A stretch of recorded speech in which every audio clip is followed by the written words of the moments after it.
Hey, it's good to see you. Hello, and welcome to this little video. Tonight, I just wanted to do a casual video where I share with you the books I have recently acquired but have not yet read, otherwise known as a book haul. My hair is unwashed. It's allergy season for me.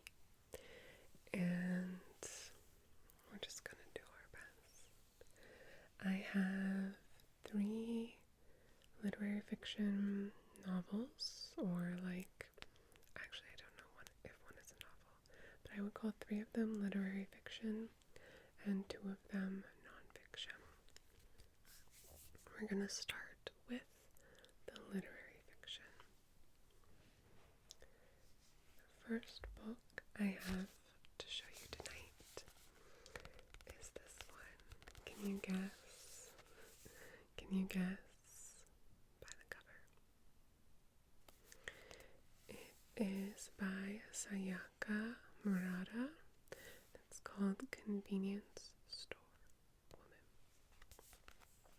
It's called Convenience Store Woman. This is a new edition of this book. I think it's printed in the UK. I ordered this one from Blackwell's. I just loved it. So this is a book that I first heard about on another ASMR channel called Sami Sample ASMR. Her name is Sami, S-A-M-I. Sample ASMR. She's wonderful. She is a very interesting person. She's very good at rambling, and I think originally she really got her start with true crime. So if you really like true crime, you should definitely check her out. And also if you don't, you should still check her out. She's been doing more rambles lately, and she just has a lot of really interesting life experiences. But anyway, she was talking about this book. There were 2 books actually that I wanted to get based on her video. One was Convenience Store Woman, and the other one is an Icelandic book called The Ice Palace. So this is a Japanese novel, in translation of course. It's in English. It's about a woman who works at a convenience store, hence the title, Convenience Store Woman. She's maybe in her 40s, I'm not sure. I think that's what it is. And everyone's just kind of like, why are you working at this convenience store? Don't you want to do something with your life? And she's like, no, I'm good. I'm very content here. I'm very, very content here. So, yeah, that really resonated with Sami, and it resonates a little bit with me too. And I just really wanted to read it, really wanted to pick it up. Also, as you probably already know, I love novels in translation. So, this one's quite short, as you can see. And I'm really looking forward to it. Next, we have this book by Renee Gladman. She is the one who wrote my lesbian novel, which I adored. I just adored it. So I wanted to read more by her. TOAF it's called. TOAF.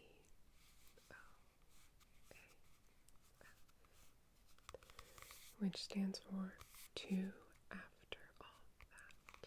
Is that right? Yeah, two after that. After that. So I guess two after that. It has this gorgeous cover art. I love this. I actually bought this exclusively based on the writer. I have no idea what it's about. Okay, it's definitely literary but not fiction, so brilliantly comic, wryly contemplative, in a space between criticism, memoir, and philosophy, which they say is similar, like in a similar space to her other books, Calamities and my lesbian novel, which you know I love. You know I love my lesbian novel. So it's a warm-spirited elegy to an abandoned work, a beautiful meditation on process, distance, and duration, and a reminder that time is the subject of any writing. They call her an artist investigator, which I think is accurate based on what little I've read of hers. Her writing is just, her mind is just fascinating to me, and the writing does combine a lot of threads of fiction, of philosophy, as they said, of memoir, and literary criticism. Basically what it said on the back, what it said on the tin. I don't really know any other writer that's quite like her. And I also read her book, The Houses of Ravnica, a long time ago. Maybe I would like it more now. That one is pure fiction.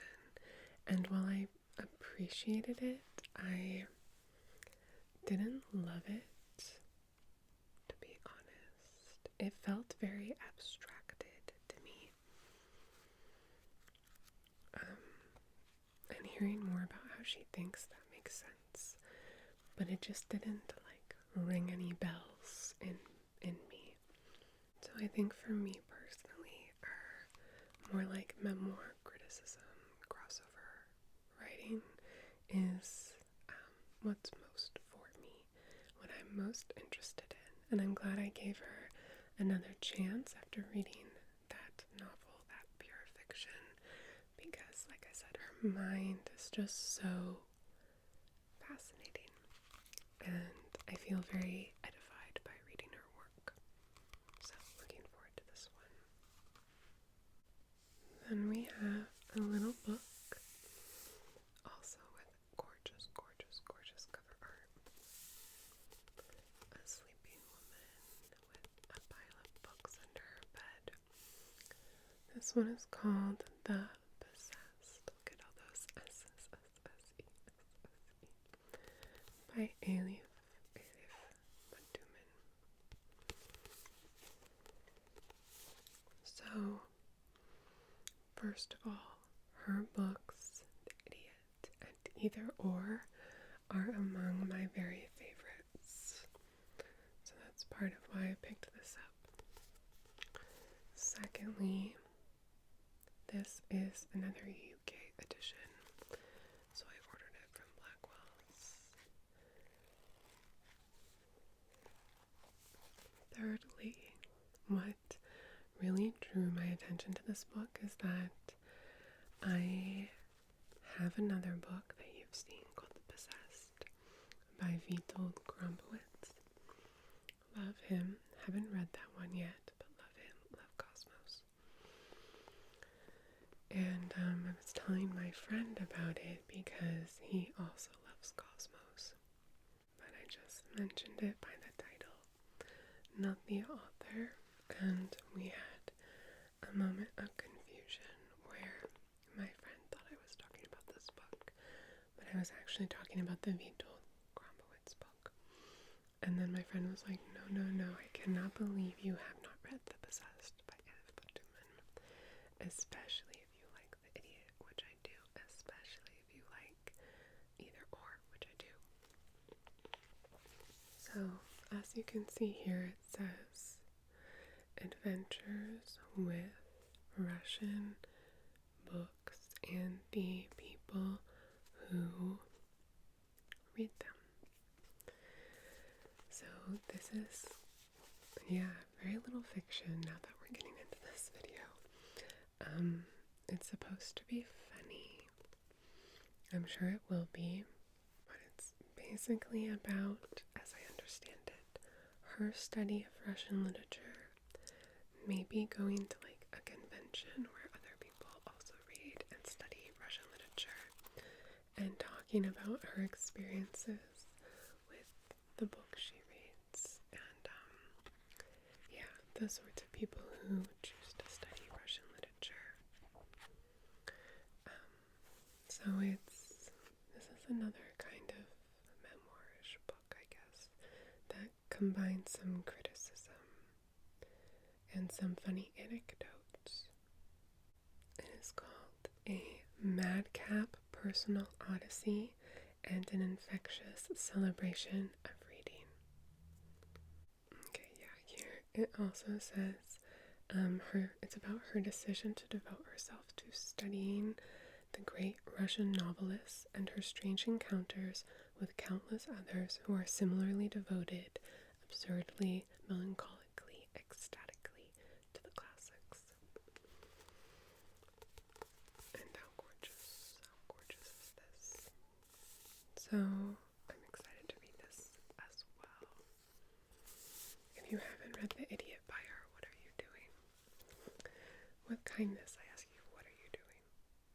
The next book is from a recommendation from my sister. It's called Doppelganger, Doppelganger, Doppelganger, Doppelganger, Doppelganger, Doppelganger. It's just called Doppelganger one time.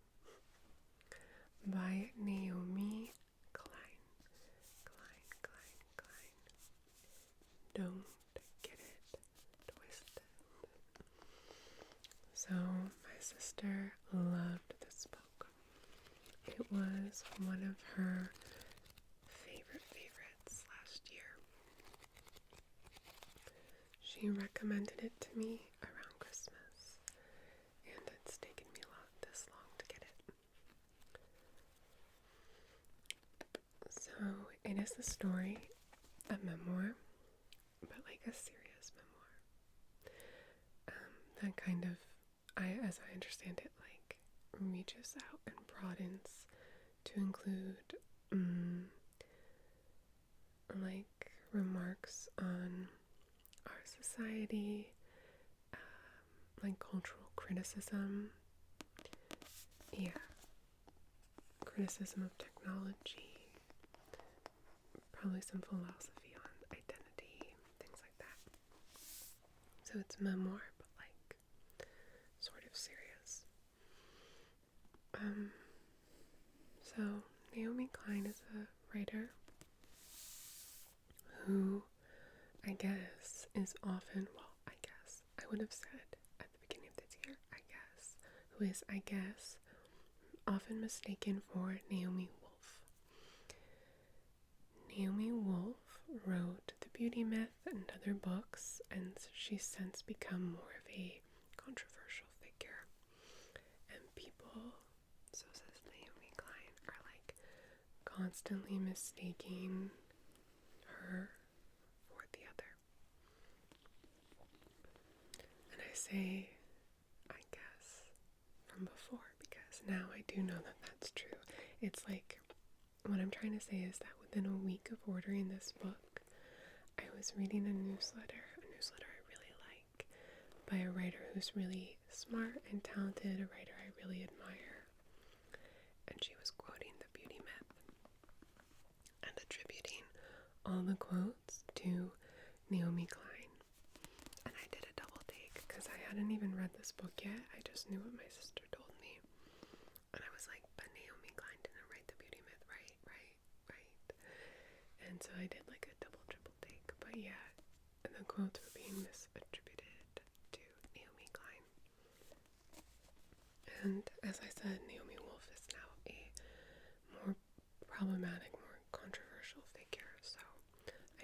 created a lot of problems, a lot of distress for Naomi Klein. Yeah, so I'm really interested to read this. I cannot read the back in this dim light, but maybe you can. And when I told my partner I was going to do this video, he saw my little stack of books, and I was telling him about this one, and he was like, oh, I've read Naomi Klein. I thought I was going to catch him out. I was like, have you? What have you read? Thinking he would say The Beauty Myth, but he didn't. He said he had read The Shock Doctrine and this other one about the aftermath of a hurricane and how capitalism cannot exist in a way that is good for the planet. I forget what that one's called. Something Paradise. Anyway. And one other he had read. Anyway, he did know who she was, and he was correct. He correctly identified the Naomi. So, even though this one's long, I think it's gonna be enjoyable for some reason. It's long and semi-serious, but I'm kind of like waiting to tuck into this one in the summer. For some reason, I feel like it's gonna be really gripping, but we'll see. And finally, we have this one, which is called Techno.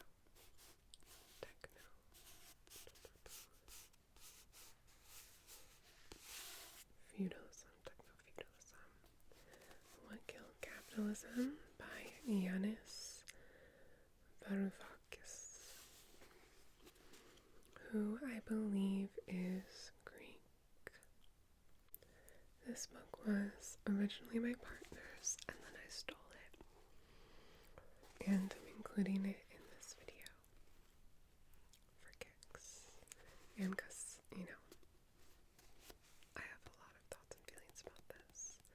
And I'm really looking forward to reading it. So on the back here, it says, Big Tech has replaced capitalism's twin pillars, markets and profit, with its platforms and rents. With every click and scroll, we labor like serfs to increase its power. Welcome to Techno-Feudalism.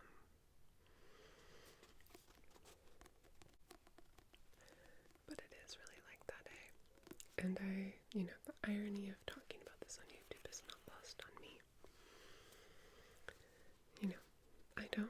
I get some monetary compensation for the videos I make here, but I don't own any of them. And yeah, I don't own them in a way. It's like anyone with a channel here or on other similar platforms is not in control. You're at the whims of the algorithm, as I'm sure you've heard discussed, and other things like that. So you are like a serf in a fiefdom.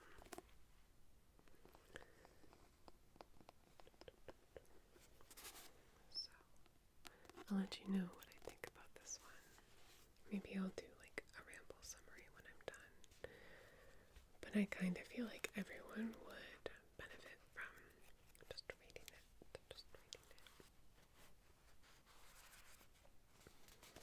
And if you've already read it, I would love to know what you thought. Just seems like necessary reading. Y&D. So, those are... Oh, I'm in my closet. There's all these clothes here. Buttons. So, those are the books that I acquired recently. Some with my own money, some by stealing them from loved ones. I'm looking forward to all of them. Would love to know what you've been reading or what's on your TBR. And yeah, I'll be sure to follow up once I hope you are doing super, super, super well. And if you're not, that is okay too. I will talk to you very soon. And until then,